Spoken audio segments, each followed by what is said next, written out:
Hello and welcome to my little presentation about the Hagia Sophia, or how it's also called the Holy Sophia.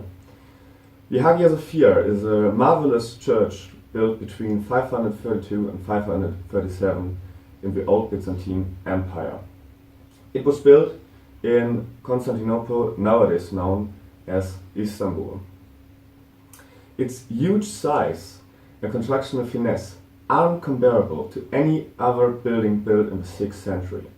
But exactly this characteristics made it so difficult to construct, and that's the reason why you can still see up to today the consequences of this ambitious building project in the building itself. However, let's start at the beginning. It all started in 532 with the so-called Nika Riots, which took place in Constantinople. Various political parties fought each other in the streets and burned everything in their way. One of the buildings which burned down was the old church of Constantinople. On the one hand, this was a complete political disaster for the new crowned emperor Justinian I. But, on the other hand, it was also an incredibly huge chance for him to show off his strength and glory in rebuilding it even greater and bigger. Besides, it would also employ 10,000 people, who then couldn't ride anymore. So he hired Isidore of Miletus and Anthemius of Troll to construct the biggest church the world would have ever seen at this time. And indeed, it was the biggest church Christianity would have seen for the next 1,000 years. The first plan of the architects were to combine the old classical style of the churches known as basilica with a huge dome like it's used in the Pantheon before. Although their plan included some traps and issues, they quite managed to construct it.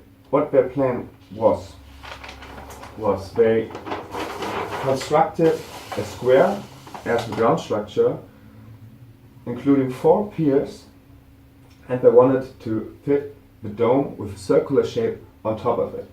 Now the main question is, how can you handle that much weight which derives from the dome? And they came up with 2 quite genius ideas on how to handle it. The first one are the pendentives, which you can see here. The pendentives are these strange formed components which are used to connect squares with circles. The pendentives were used to reduce the lateral thrust from the building and allow the weight of the building to flow down into the ground. But they knew that this wouldn't be enough. If they just leave it like that, the piers would have just cracked, bent to the sides, and the whole building would just collapse because the dome is just too heavy. So Isidore and Anthemius thought about a second thing. They ordered the workers to construct supporting half domes on each side of the building, which you can see here, and even flying buttresses on one side of the building, and to support the main structure and to channel the thrust which goes lateral into the ground. Even then, the weight remained still a problem, causing massive deformations inside the building and causing the piers to bend out. So they didn't really end up with a circle shape of the dome at all. They ended up with a more elliptical than circular shape, and this was a huge problem because then the forces would channel differently through the building. But they hadn't any other choice, so they constructed. But it was a very unstable way of constructing. This problem has shown its peak when an earthquake hit the building at 558 and half of the dome just collapsed. The other half collapsed when Isidore the Younger, nephew of Isidore, tried to repair it, causing him to completely redesign the dome in 563. What he did was actually quite genius as well. He understood that the problems of the buildings were the lateral forces.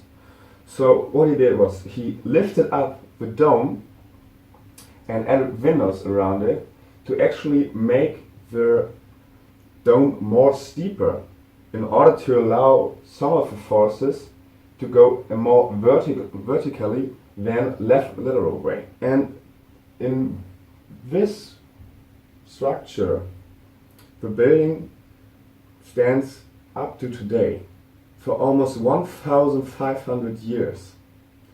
And these are just two little secrets this building can show us today, if you want to listen. Thank you for your attention.